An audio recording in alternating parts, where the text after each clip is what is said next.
to my podcast. Today I have a guest here, Simon, my friend. If you remember, we did a podcast a while ago.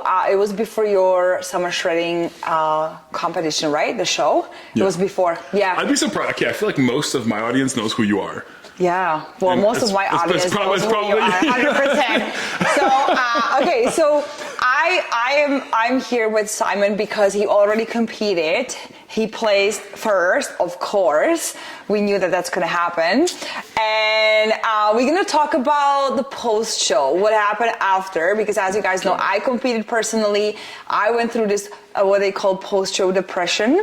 Oh, God. And that's a very good way to put it. And yeah, so I'm here to I want you to tell us what exactly happened after the show, and yeah, everything that you already probably shared on your social media. But yeah, welcome back. Thank you.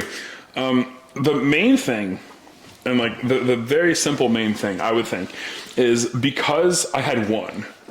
Yeah. Because not only I won my class, I won the whole show. Yeah. I was in this weird headspace, almost delusional place where nothing I could do was wrong. Because everything I'd done was so perfect that obviously I know what I'm doing. Obviously I didn't. It was my first time ever crossing that barrier.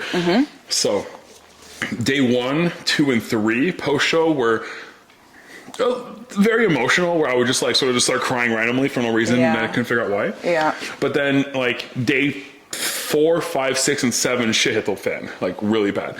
And it's so during the whole time that I was prepping and I was going down and down and down and down, I never realized that I was sort of suppressing a Crohn's flare, and I was keeping it at bay by doing everything I could.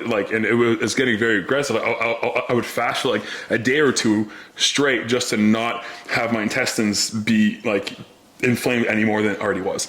Yeah. So after the show, started eating normally for 2-3 days, and then it happened and it got bad. Yeah. What do you mean by saying bad? Be honest. I gained, exactly. So I stopped peeing, but I didn't realize, because you don't realize that, I didn't have to pee today. No, you just don't pee. And then I gained 40 pounds in about 3 days. Crazy. Because I drink a lot of water, right? Yeah. So I'm getting puffy. I have edema in my fingers and my ankles. You know when you take off your socks, big edema marks. My God. Yeah. And then I had to go to the hospital because I had fluid in my lungs. Yeah. From all the fluid accumulation.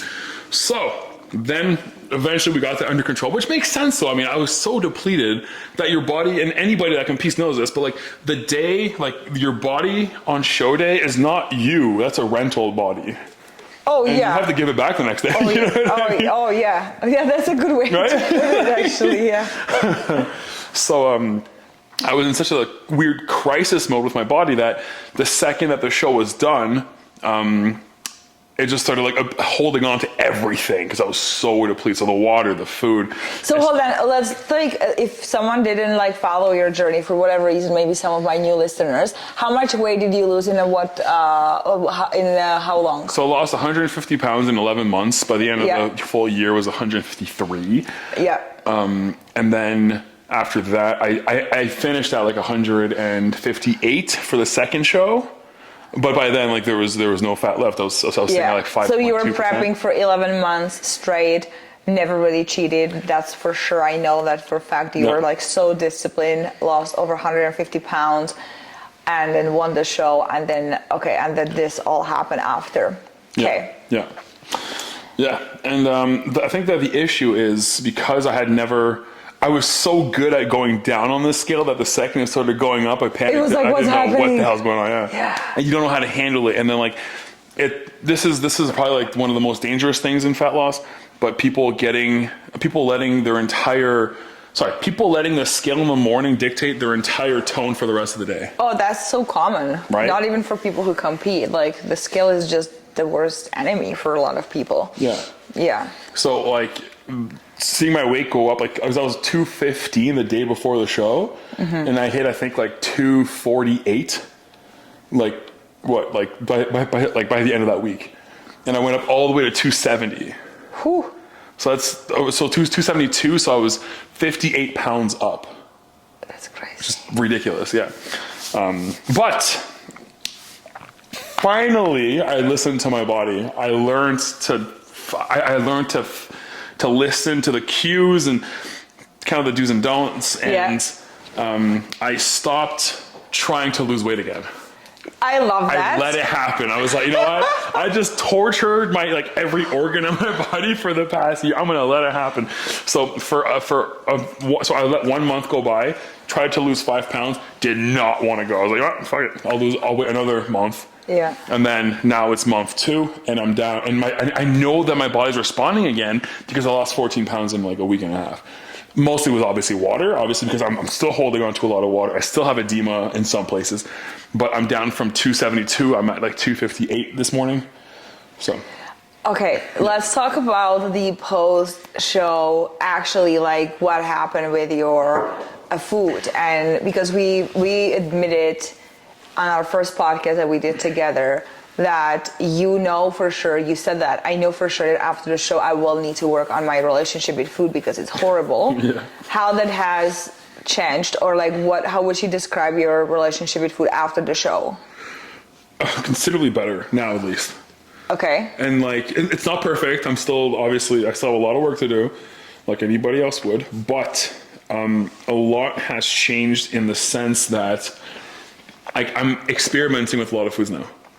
So you're not eating your Jell-O and just like what? I haven't had Jell-O in probably a month now. Nice. Okay. No, I've been playing with Greek yogurt. I've been trying to learn how to cook with like cottage cheese and stuff like that. He's 74, so like, you should be so proud. You will be so proud of me. I baked this. Like my little onion rings with like cottage cheese batter. Like, they are good. They're not really crispy though.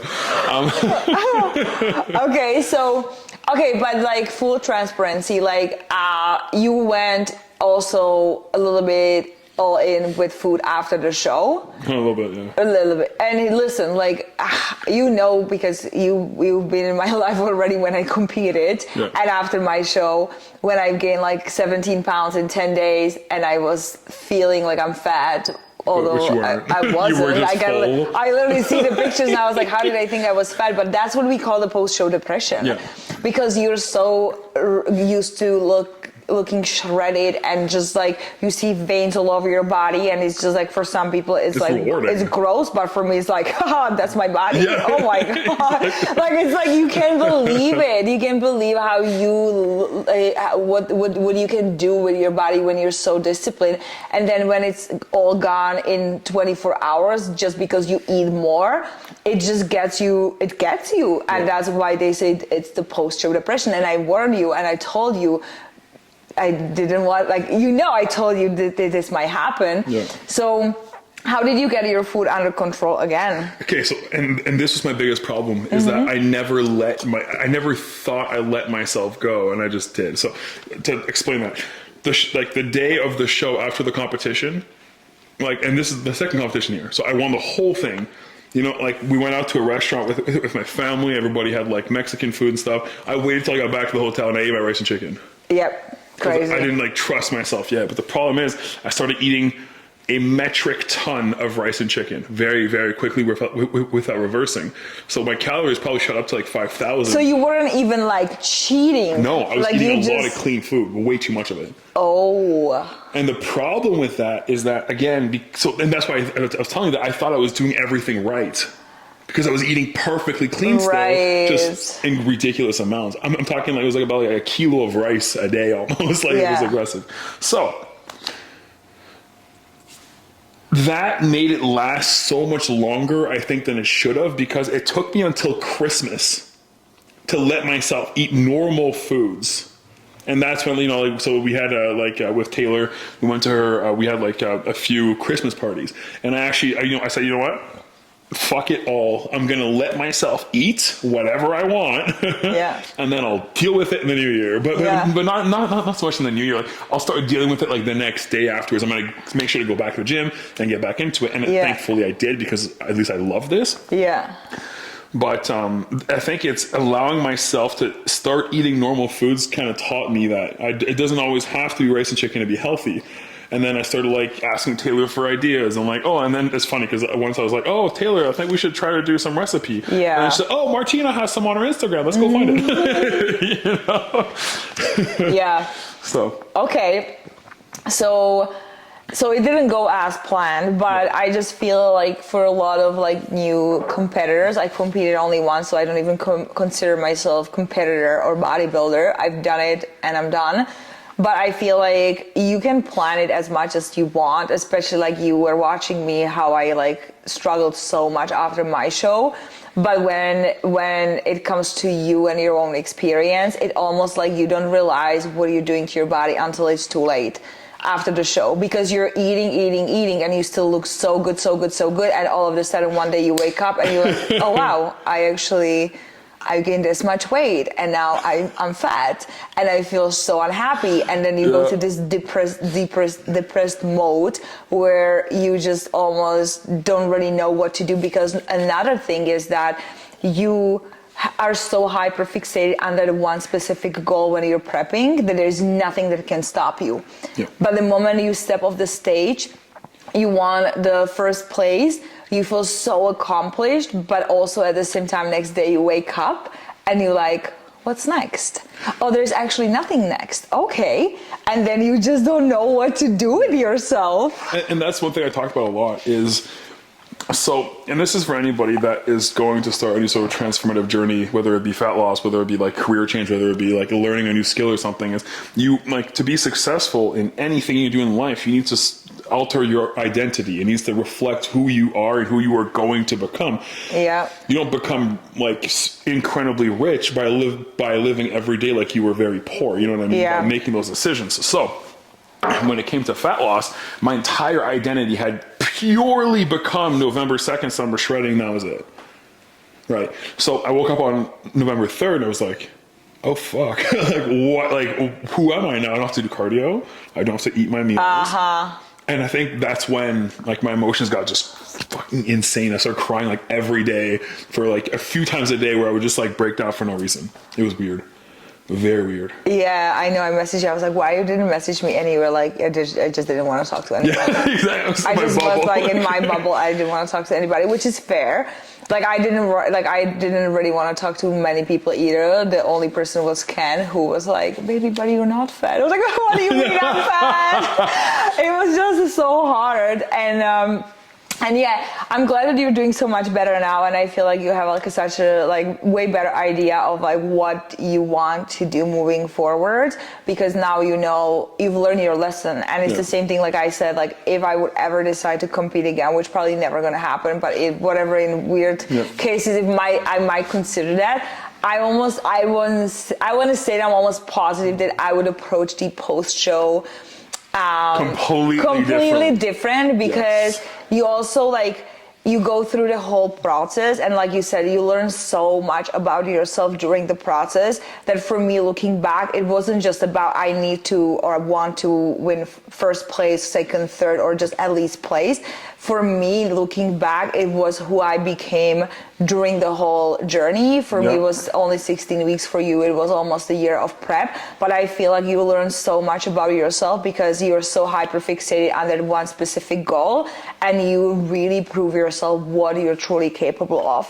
And I think that that's what I'm super grateful for when it comes to prepping, because I wouldn't know what I'm truly capable of if I didn't go through the prep. For me, stepping on the stage was different than for you, because you wanted the first place. For me, it was just like, I just want to be on the stage, because I don't care really if I'm going to place or not. For me, recovering from eating disorder, this is already accomplishment. So who you become during and after, I think that's like very rewarding. 100%. And also one thing I find very, very good about this is, I mean, I feel like this goes back to the, like, you hire a coach because they know, because they know something you don't, or because they have a different bird's eye view of your situation, or because they have lived through something that you haven't yet. Yeah. So let's say what you talked about earlier regarding the, like, and it's something that nobody else would really understand what you had said, but you said it to me, I was like, oh, yeah, it's so true.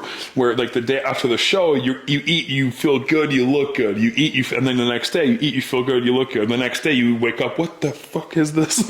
Yeah, because your body is so depleted that also the extra food after the show, the extra carbs, fills your muscles with glycogen, so you actually look much better. You look better than others.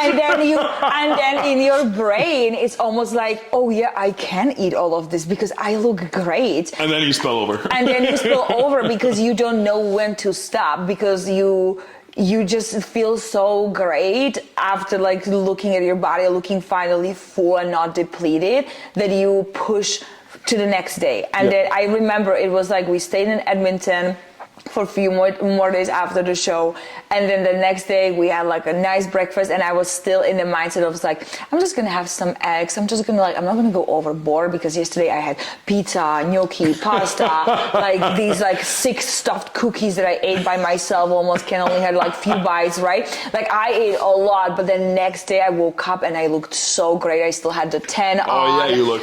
And I'm the like, tan helps. I am looking bomb. Like I was feeling it. And then I started my day with breakfast, which was like super like eggs, and just like, oh baby, do you have the toast? I don't want it. So he ate. I literally remember that. Yeah. And then let's go for lunch. And then we were walking in the mall, and I'm like, oh, I'm craving something sweet. Of course I'm craving something sweet. I was prepping for 16 weeks.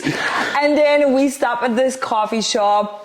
We grab a loaf and we're like, oh, let's have just half. Let's just split it. So I'm still in like, I'm not going to go overboard. But then next thing you know, end of the day, we already had lunch, dinner, appetizer, dessert, all that. And I still look good and feel good. Then the next day happens again and you still look and feel good. And it just goes and on and on and on. And like you said, like usually, I was like the 4th or 5th day. I'm standing in the kitchen. I was like, I'm fat. And he woke up and I'm standing in the kitchen crying. And I was like, ah. He was like, babe, what's up? I was like, I'm fat. And he was like, what? Like, I'm still shredded. And I'm like, I'm fat. So it's I remember it's the hard. first time that you told me that you looked fat after your show. And I was like, do you realize who you're talking to? Especially me back then. I was like, bro. yeah. It's hard.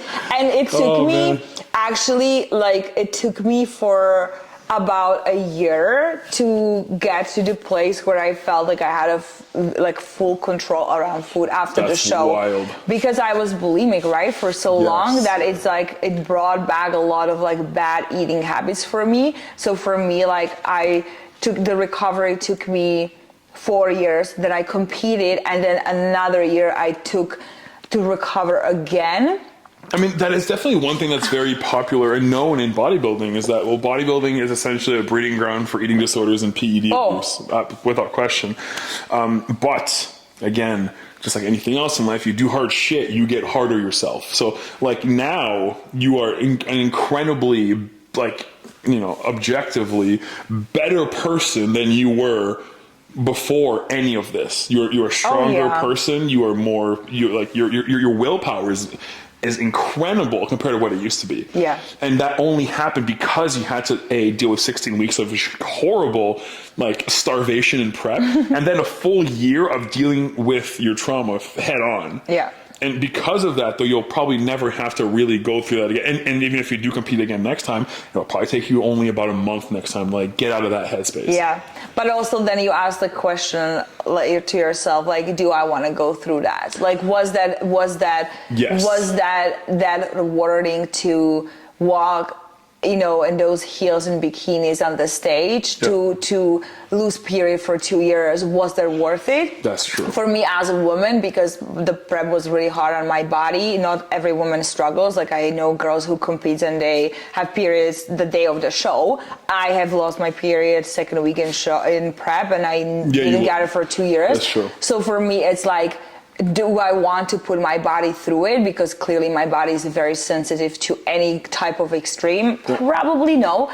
But that's why I asked you today, like, when is your next show? And when before you did your last show, you said you don't want to be bodybuilder. You're not gonna compete. You said this is it. I'm just like want to be focusing on YouTube, and I just want to do YouTube. And this morning I asked you, and you said 2026. 2026. But the good thing is that you're also giving yourself a year to just heal and recover your metabolism and just like do it the right way. But like, do you really like what do you see? Like, do you want to compete moving forward? I've always loved the sport. Like from when I was in high school, I would look up at magazines, and it's so crazy that we're recording this podcast now, because like I remember so vividly, I think it was 2000, it was either 2008 or 2012, but Phil Heath was on the cover of one of the most popular bodybuilding magazines back then.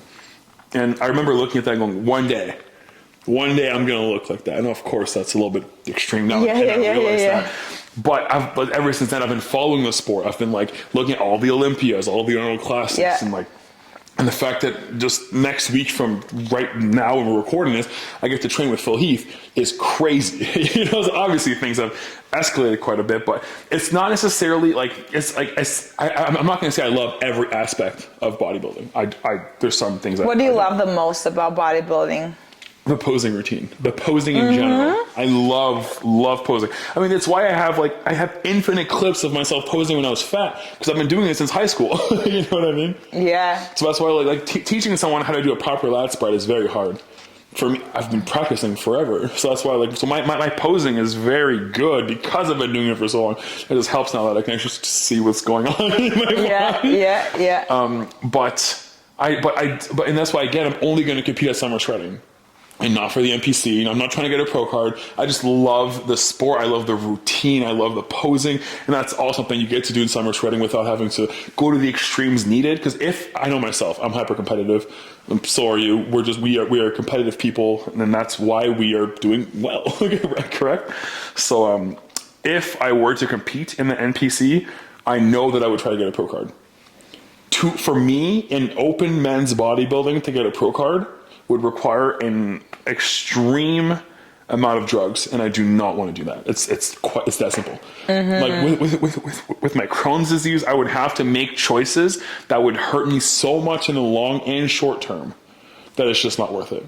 So that's why summer shredding is not because you don't get a pro card from summer shredding, you don't have to necessarily push that hard in terms of like putting your entire life at risk for it, versus having a show with an incredible community of people and actually enjoying the experience. Which is why if anybody's ever asked me, what show should I compete first? Should I do? No, fuck, don't do an NPC, do summer shredding. It's awesome.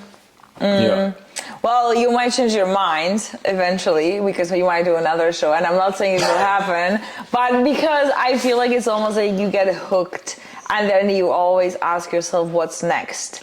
And there is only the next but I think that in your case with your Crohn's disease and all that, I think that that's what's going to be holding you back from doing that extreme, because you know how badly it will affect your health. There's a reason why there's no pros with Crohn's. Yeah. Because with all of the I don't want to get too deep into it, but some of the compounds that I would have to take would put my health in extreme jeopardy very, very quickly, especially due to the impacts on your GI tract. So just knowing that, it's just, why would I ever touch that stuff when that stuff is absolutely necessary for where I would want to go if I tried to go pro? It's just not worth it. Don't do it. It's just not worth it. I'm not. And if I want any chance of having kids in the future with my fertility problems that already exist, it's time to look at the bigger picture here, right? How much am I willing to sacrifice of my life to bodybuilding?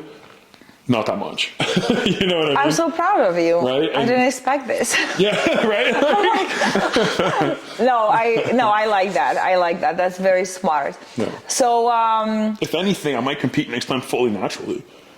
Not take anything. Just go through that, you know what I mean? And we'll see what happens. You have a pretty good muscle mass base already. Yeah, I was born a genetic brick shit house. You could see that you had muscles even when you were obese. Well, in the clip where I'm posing with you and Prince, you can literally see already the split in my leg, which is at 400 pounds is crazy. Yeah, 100%. So what's the plan? So now you're just taking the full year 2025 life to just like recover your metabolism, just do it the right way, heal your relationship with food again, focus on YouTube. But I'm doing all of that through helping people, which is like the cool thing about this. Yeah. And obviously there's something that you helped me with and something that I've been like looking up to you for a very long time for. But it's like obviously like now that we're both coaching, it's using like the knowledge that I gain in through that, and then through like the exposure therapy of coaching people now, and then like turning that into content. Or like I just put out a video today, which was I tried his 250-pound weight loss routine, and then showing people that like you don't have to be as extreme as me. This guy lost 250 pounds in like under 3 years. And I mean, now obviously he has to deal with like loose skin and all that kind of stuff. But again, talking about all these things that are very relatable for people. So using my content to help people, and by doing that, educating me enough to fix my relationship with food altogether. You know what I mean? Yeah. Because I'm learning from these people. Oh, you were eating Greek yogurt. Cool. I'm going to try. You know what I mean? All these little other things. Yeah. Yeah. That's, you know what I like, I love about fitness and nutrition, that it's like, it's never ending journey of learning, because even when you get to work with clients, it's like every single client is so different that no matter how many certifications you have, you always can run into someone who is like, oh, I've never dealt with this. Of course, if something is out of my scope, I always say that and I don't take clients on. But you learn the most really with like experience and coaching new clients, and just like being willing to learn. And there's just so much more to learn always. Like I started 5 years ago, and now I'm like, oh, let me just get more into hormones. So now I'm just like so interested to learn more about hormones. There's so much to know about hormones. And I was just like reading books, and I enjoyed so much. And I've never ever in my life felt in any of my previous jobs that there is always something new to learn. And that's why I've always like started a job, and then I got promoted a couple of times, and then I hit the wall where I'm like, well, there's nowhere else to go. And that's why I love coaching so much, because not only will you change, exactly, it's like you can be focusing on postpartum, clients, or pregnancy, or the hormones, or like there's just fertility. There's just so much that for the rest of my life, I will be always learning, and I will be better coach in 5 years than I'm now, for sure. But I'm also better than I was 5 years ago. So I love that. I love coaching so much, because also knowing that you have the impact on people's lives when you change someone's lives, and then that person has impact on their families, is just like the most rewarding thing in the world. Yeah, absolutely. Okay, is there anything else that you want to share with anybody? I mean, if you are going to compete, I feel like that was probably like the overarching conversation that we had. If you are going to compete, I mean, look, it's a beautiful experience. You'll learn more about yourself than you ever would doing most other things. You'll learn about how your body reacts to different foods. You'll learn how your body reacts to different stimulus, and that's something you can't just get anywhere else. Yeah. Now, if you're going to do it, be ready for what's going to happen after. And as much as everybody is going to tell you it's going to happen, now you think you're ready for it, you will not be ready for it. There's a promise. I was so sure. I was, I'm going to be, fuck no. I know you were sure. I got hit in the face by a brick truck. 100%.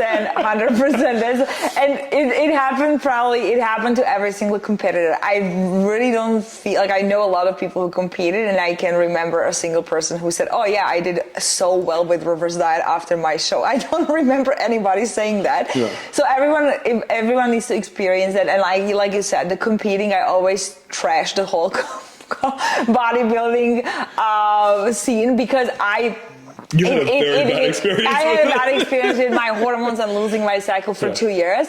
But at the same time, I 100% don't regret it, and I'm so happy I did it. So if someone is thinking or debating should I or should not, ask yourself, like, am I at the point in my life where I can 100% put 100% focus into it? So I go all in. I have no distractions. I don't have any vacations planned out. I don't have a partner who's going to be bringing cookies at home. Like it has to be all aligned. You have to be in a very good place.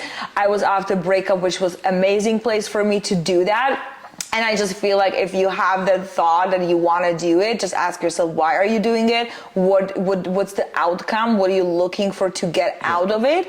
And then just do it. Because I mean, the worst thing is to live your life with regrets. And for me, it was like, I'm single.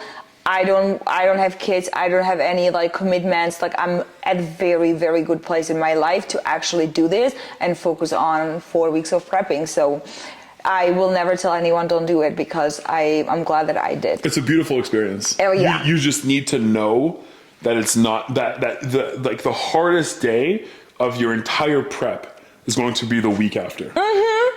And if you can at least sort of get that into your head, maybe you'll have a shot at doing it better. Or at least, for fuck's sakes, if you're paying a coach, listen to them. You know the thing is that I stopped coaching, getting coaching from my coach. Like I literally just paid for the prep, and then after the prep, that's it, and I'm on my own. That was the biggest mistake. So that's another. That sounds horrible. That's another.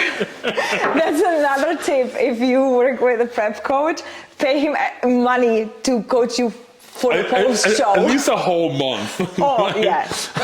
Well, okay. Thank you so much, Simon, for spending the last... We actually did some more content together today, so I'm very excited about that. If you guys want to follow Simon, where they can find you? Oh, weird. You got fireworks on your phone. Instagram, Goliath_GG, YouTube, Simon Goliath, F. Yeah, those are really the only two platforms I really use. Like Facebook, I guess, but Facebook is sort of dead. Yeah, and TikTok is going down in the States maybe in 2 days, so we'll see. Yeah. So until next time, I'm for sure bringing Simon again. We're going to be doing more content together. Guys, have the best day of your life, and I'll talk to you soon. Bye. Yes.